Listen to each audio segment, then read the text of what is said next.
자, 오늘 말씀 통해서 또 하나님께서 깨달음을 주실 줄을 믿습니다.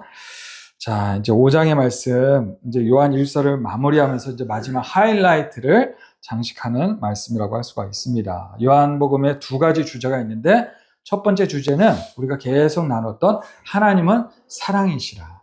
하나님은 사랑이시다라는 말씀을 몇 주 동안 함께 나눴고요. 이제 두 번째가 믿음에 대한 말씀입니다. 하나님은 사랑이시고 그 사랑으로 이 땅에 오신 독생자 예수 그리스도를 우리가 믿어야죠. 그런데 세월이 흐르고 예수님을 직접 만났던 사람들은 순교당하기도 하시고 병에 걸려서 죽기도 하고 나이가 들어서 죽고 그러다 보니까 이제 그 후손들이 예수님을 직접 보지 못한 후손들이 예수님을 믿는 것이 이제는 쉽지가 않은 것입니다. 눈에 보이지 않으시는 그 하나님, 사랑의 하나님을 믿고 2000년 전에 나를 위해서 죽으신 그 예수 그리스도를 믿는 믿음을 오늘날 우리가 그 믿음을 갖는 것이 절대로 쉽지가 않은 것이죠. 그래서 이 믿음을 얻기 위해서 어떻게 해야 할까요? 우리가 잘 알고 있는 로마서 10장 17절 말씀을 보면 이렇게 말씀하죠. 우리 같이 한번 읽어볼까요? 시작. 믿음은 들음에서 나며 들음은 그리스도의 말씀으로 말미암느니라. 믿음은 자꾸 우리가 들어야지 생긴다는 것이죠. 무엇을 들어야 된다는 것입니까? 그리스도의 말씀. 즉, 우리 예수님의 말씀, 하나님의 말씀, 이 성경의 말씀을 자꾸 우리가 들어야 한다는 것이죠. 그 말씀을 들었으면 어떻게 해야 합니까? 그 말씀에 순종해야 되는 것이죠. 그렇게 말씀을 듣고 순종하면 우리의 믿음이 점점 확실해지고 점점 강해지는 것입니다. 우리가 우리 자녀들에게 이제 권면을 많이 하죠. 우리 자녀들에게 자꾸만 왜냐하면 우리 사랑하는 자녀들이 좀 더 멋진 사람들로 자라고 성장해야 되니까 우리 자녀들에게 계속해서 우리는 권면을 하게 됩니다. 부지런한 사람이 되어라. 정직한 사람이 되어라. 형제들하고 친구들하고 사이좋게 지내라. 책도 열심히 읽고 공부도 열심히 하면서 너에게 주신 하나님께서 어떤 달란트가 있는지 무엇인지 모르니까 그 달란트를 빨리 발견해서 그 달란트를 가지고 하나님 앞에 영광이 되고 기쁨이 되었으면 좋겠다. 교회 가서 설교 말씀도 열심히 듣고 예수님을 무엇보다 도 잘 믿는 사람 되어라. 이러면서 이제 우리가 많은 권면들을 하게 되죠. 왜요? 우리가 우리 사랑하는 자녀들을 사랑하기 때문에, 우리 자녀들이 복된 사람들이 되기를 간절히 원하기 때문에 우리가 이런 권면의 말을 자꾸 하게 되는 것이죠. 우리 자녀들이 정말 행복한 인생이 되기 위해서면 어떻게 해야 됩니까? 부모님이 사랑의 말로, 사랑의 권면으로 이야기를 할 때 그 말에 순종하기만 하면 우리 자녀들은 분명히 복된 인생들이 될 것입니다. 그런데 우리 부모가 자녀들에게 그렇게 복된 인생이다라고 축복의 말들을 많이 하지만 어떤 자녀들은 그 부모의 말을, 그 축복의 말들을 그냥 잔소리로 여깁니다. 그런 모습이 하나님의 계명을 그저 잔소리로 여기는 불순종의 모습이라는 것입니다. 하나님께서도 우리에게 많은 계명들을 주셨습니다. 많은 사랑의 말씀들을 주십니다. 그 계명이 곧 오늘날 우리에게는 이 성경 하나님의 말씀인 것이죠. 이 말씀을 듣고 순종하면 그것이 바로 믿음이 되는 것이고 축복의 길이 되는 것입니다. 순종이 곧 하나님을 사랑한다는 증거가 되는 것이죠. 그것을 2절에서 이와 같이 말씀하고 있는 것입니다. 우리 2절 말씀 같이 한번 읽어보겠습니다. 시작. 우리가 하나님을 사랑하고 그의 계명들을 지킬 때에 이로써 우리가 하나님의 자녀를 사랑하는 줄을 아느니라. 우리가 하나님의 말씀을 잘 지키고 순종하면 그것이 하나님을 사랑하는 하나님의 자녀라는 것을 알게 된다는 것입니다. 그런데 여러분, 우리 인간 본성이 죄인이기 때문에 본질적으로 하나님의 말씀에 순종하는 것이 결코 쉽지가 않게 된다는 것이죠. 그 죄성이 여러분 어디서부터 시작이 됩니까? 첫사람인 아담과 하와로부터 시작이 되었다는 것이죠. 하나님께서 아담과 하와에게 첫 번째 계명을 주시죠.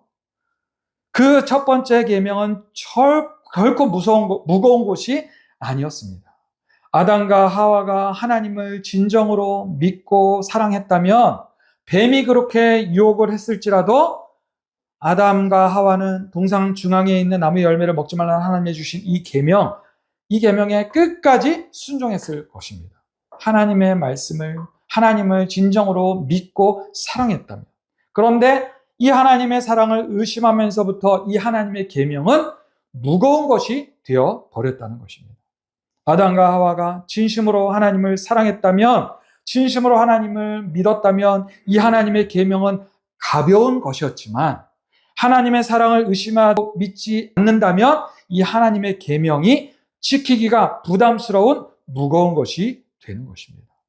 결국에 첫사람 아담은 이 하나님의 계명을 무거운 것으로 만들어 버렸어요. 불순종하였고 결국엔 에덴에서 쫓겨나게 되었습니다. 하지만 우리 하나님 어떻게 하십니까? 계속해서 찾아오시죠. 계속해서 아담에게 찾아오시고 우리 사람들에게 찾아오셔서 사랑의 메시지를, 사랑의 말씀들을 계속해서 주십니다. 그래서 구약에서 보면 이스라엘 백성들이 어떻게 합니까? 처음에는 이 하나님의 계명과 율법을 열심히 지키려고 합니다. 그런데 점점 지키는 척만 하게 되고 타락한 바리새인들과 제사장들의 모습이 나오게 되는 것이고, 그러다가 끝내는 멸망당하게 되는 그런 말씀들이 바로 구약의 말씀들인 것이죠. 그래서 이 구약 성경은 무엇을 우리에게 말씀해주고 있는 것입니까? 우리 타락한 인간이 자기 자신의 의지로는 이 하나님의 말씀, 하나님의 계명과 율법을 지키는 것이 절대로 불가능하다라는 것을 말씀해주고 있는 것이 바로 이 구약의 말씀인 것입니다. 그 무거운 계명을 가볍게 해주시기 위해서 바로 그분이 오셨습니다. 누가 오셨습니까? 그분이 누구세요? 사랑의 계명을 보여주시기 위해서 독생자 예수 그리스도가 오신 것입니다. 그것이 이제 3절 말씀이에요. 우리 3절 같이 한번 읽어보겠습니다. 시작. 하나님을 사랑하는 것은 이것이니 우리가 그의 계명을 지키는 것이다. 그의 계명들은 무거운 것이 아니로다. 자, 여러분 잘 들어보세요. 하나님을 사랑한다는 것은 하나님의 계명, 이 하나님의 말씀을 듣고 지키는 것입니다. 이것이 바로 믿음인 것이죠. 첫사람 아담과 하와는 하나님의 계명을 지키지 못했습니다. 하나님을 온전히 사랑하지 못했기 때문인 것이죠.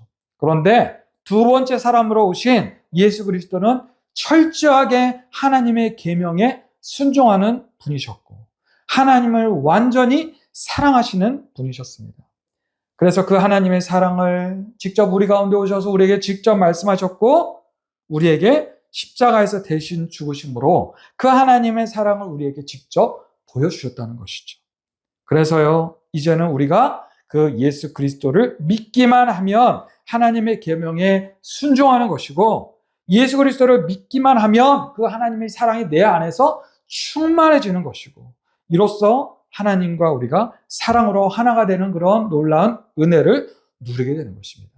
그러니까 우리가 이제는 어떻게 하면 됩니까? 어떻게만 하면 돼요? 독생자 예수 그리스도를 믿기만 하면 되는 것입니다.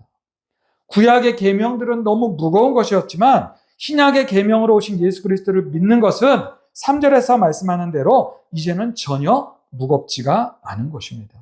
여러분 아멘이시죠? 여러분 다시 한번요. 예수께서 하나님의 아들로 오신 것을 믿는 것이 바로 믿음인 것이고 사랑으로 오신 독생자 예수 그리스도를 믿는 믿음이 있으면 이 죄악된 세상으로부터 우리가 승리하게 되는 것입니다. 그것을 4절과 5절에서 말씀하고 있는 것입니다. 우리 4절, 5절 말씀을 같이 한번 읽습니다. 시작. 무릇 하나님께로부터 난 자마다 세상을 이기느니라. 세상을 이기는 승리는 이것이니 우리의 믿음입니다. 예수께서 하나님의 아들이심을 믿는 자가 아니면 세상을 이기는 자가 누구냐? 여러분 그렇죠? 구약에서 첫사람 아담은 하나님의 계명에 순종하지 않았고 세상을 이길 수가 없었습니다. 패배했습니다. 그러나 신약에서 둘째 사람 예수 그리스도는 하나님의 계명에 철저히 순종하셨고 그 예수 그리스도를 믿는 우리는 오직 믿음으로 이 세상을 이길 수 있게 되었다는 것입니다. 이러한 믿음의 과정이 자연스럽게 진행되도록 도우시는 분이 바로 누구시라는 거예요? 보혜사 성령님, 진리의 영이신 성령님이시라는 것입니다. 그래서 6절, 7절, 8절에서 그것을 또 말씀하고 있습니다. 6, 7, 8절을 같이 한번 읽습니다. 시작. 이는 물과 피로 임하신 이신이 곧 예수 그리스도시라. 물로만 아니요 물과 피로 임하셨고 증언하는 이는 성령이시니 성령은 진리니라. 증언하는 이가 셋이니 성령과 물과 피라. 또한 이 셋은 합하여 하나이니라. 이 말씀이 조금 어려워요. 이야기가 좀 어려울 수가 있는데 요한 사도가 당시 영지주의 이단을 반박하기 위해서 이 요한 일서를 기록했다고 했습니다. 영지주의자들은 예수님이 육신으로 오셨다는 것을 부인했습니다. 하나님의 아들인 예수님이 이 추악한 육신이 되실 수가 없다는 거죠. 그래서 사도 요한은 하나님의 아들 예수 그리스도는 분명히 육체로 오셨다는 증거를 이렇게 6절, 7절, 8절에서 지금 말씀하고 있는 것입니다. 그래서 6절에서 물과 피로 임하신 이신이 곧 예수 그리스도시다라고 말씀하고 있는데요. 이 말씀은 육신을 가지신 예수님께서 이제 공생애를 시작하시면서 세례 요한을 통해서 요단강에서 무엇을 받으시죠? 물로 세례를 받으십니다. 물로 세례를 받으시는 상징, 퍼포먼스를 이렇게 하시는데 이것을 물로 임하셨다라고 지금 말씀하고 있는 거예요. 그리고 예수님께서 이제 3년의 공생애를 마치시고 이제 우리를 대신해서 십자가에 못이 박히셔서 많은 피를 흘리시면서 죽으십니다. 그것을 피로 임하셨다라고 말씀하고 있는 것입니다. 자, 그러니까 분명히 육체를 가지신 30살쯤에 예수님이 많은 사람들이 보는 앞에서 세례 요한에게 요단강 물에 들어갔다 나오시는 세례를 받으셨다는 거예요. 물로 임하셨다는 것입니다. 그때 어떤 일이 일어났습니까? 마태복음 3장에 보면 예수님께서 물에서 들어가시다가 나오실 때에 비둘기 같은 성령이 예수님 위로 내려오시고 하늘로부터는 이는 내 사랑하는 아들이라 너희는 그를 따르라 라는 하나님의 음성이 들렸다고 말씀하고 있는 것입니다. 성부, 성자, 성령이 한 자리에 임하시는 장면을 말씀하고 있는 것입니다. 자, 그로부터 3년이 지난 후에 이제 예수님께서 많은 사람들이 또 보는 앞에서 십자가에 못 박혀 죽으시면서 많은 피를 분명히 흘리십니다. 예수님께서 십자가 위에서 운명하실 때에도 어떤 일이 일어납니까? 하늘이 어두워지고 성전의 지성소를 가리던 휘장이 반으로 갈라지고 땅이 흔들리면서 지진이 일어납니다. 바위가 터지고 무덤 문이 열려서 죽었던 사람들이 부활을 합니다. 이때에도 성부, 성자, 성령이 그 예루살렘 땅에 그 골고다 언덕 그 가운데 임재하시는 장면을 볼 수가 있는 것입니다. 예수님께서 그렇게 실제로 육체로 이 땅 가운데 임하셨다, 이 땅 가운데서 사셨다는 역사적인 사실을 지금 사도 요한이 영지주의자들을 상대로 강조해서 말씀하고 있는 것입니다. 그것이 이제 6절 말씀인 거예요.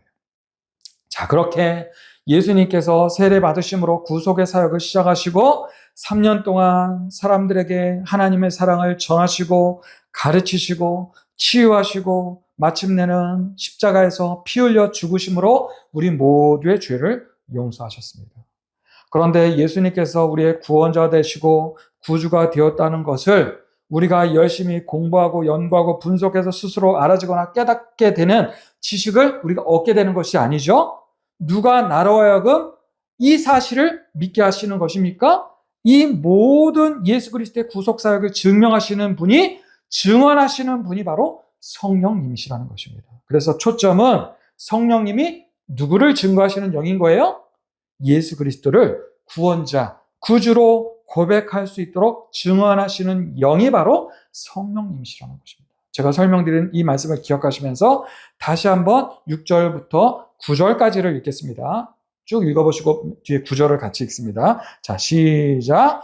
이는 물과 피로 임하신 이신이 곧 예수 그리스도시라. 물로만 아니요 물과 피로 임하셨고 증언하는 이는 성령이시니 성령은 진리니라. 증언하는 이가 셋이라. 성령과 물과 피라. 또한 이 셋이 합하여 하나이니라. 만일 우리가 사람들의 증언을 받을진대 하나님의 증거는 더욱 크도다. 하나님의 증거는 이것이니 그의 아들에 대하여 증언하신 것입니다. 성부 하나님께서 성령님을 통해서 아들에 대하여 증언하게 하셨다는 것이죠. 당시 유대인들에게는 어떤 일에 대하여 증언하기 위해서는 두세 사람 이상의 증인을 필요로 했습니다. 지금 우리를 구속하시는 성자 예수 그리스도의 구속사역을 증언하기 위해서 성부의 증언과 성령의 증언이 예수님이 세례를 받을 때, 그리고 예수님께서 십자가에서 피를 흘리시고 돌아가실 때 분명히 성부와 성령의 증언이 있었다는 것을 지금 말씀하고 있는 것입니다. 그래서 이렇게 성부, 성자, 성령, 삼위의 하나님의 증언을 믿지 않는 사람은 하나님을 거짓말하는 자로 만드는 것이다 라는 거예요. 한마디로 이런 사람은 믿음이 없고 생명이 없는 사람이다 라는 것입니다. 그것을 10절, 11절, 12절에서 이와 같이 말씀하고 있는 것입니다. 우리 10절, 11절, 12절을 같이 또 읽습니다. 시작. 하나님의 아들을 믿는 자는 자기 안에 증거가 있고 하나님을 믿지 아니하는 자는 하나님을 거짓말하는 자로 만드나니 이는 하나님께서 그 아들에 대하여 증언하신 증거를 믿지 아니하였습니다. 또 증거는 이것이니 우리에게 영생을 주신 것과 이 생명이 그의 아들 안에 있는 그것입니다. 아들이 있는 자에게는 생명이 있고 하나님의 아들이 없는 자에게는 생명이 없습니다. 여러분 이해가 되시죠? 오늘 말씀을 정리하면 이렇습니다. 구약의 계명은 죄인인 인간이 지킬 수 없는 무거운 것이었지만 이제 신약의 계명은 믿음만 있으면 되는 가벼운 것이 되었다는 것입니다. 그 믿음이 무엇입니까? 예수께서 하나님의 아들이심을 믿는 그것이 바로 믿음인 것입니다. 이 믿음만 있으면 우리는 세상을 이기는 승리를 누리게 되는 것입니다. 그리고 누가 이 믿음을 도와주시는 것입니까? 예수님의 공생애의 처음과 마지막 십자가 사역에서도 함께 하셨던 성령께서 지금도 우리와 함께 하시고 하나님의 아들 예수 그리스도를 믿도록 보혜사 성령께서 도우시는 것입니다. 그러므로 우리는 성령님이 내 안에 거하시도록 성령님을 내 안에 늘 모시고 성령님을 내 안에 늘 충만케 하시는 그런 삶을 살아야 한다는 것입니다. 오늘이 마침 성령 강림절입니다. 부활하신 예수님께서 성령 받으라 숨을 내쉬면서 성령을 보내십니다. 오순절에 보혜사 그 성령께서 마가의 다락방에 임재하셔서 성령이 임하십니다. 그것을 기념하면서 우리가 이렇게 성령 강림절을 지킵니다. 성령께서 우리에게 믿음을 주시는 줄을 여러분 믿으시고 그 성령님을 의지하시길 바랍니다. 그 성령님께 날마다 도움을 구하시고 성령님께 더 굳센 믿음, 더 확실한 믿음을 달라고 간구하시길 바랍니다. 그렇게 성령님과 날마다 매 순간순간을 늘 동행하시는 저와 여러분들이 되시기를 주님의 이름으로 축복합니다.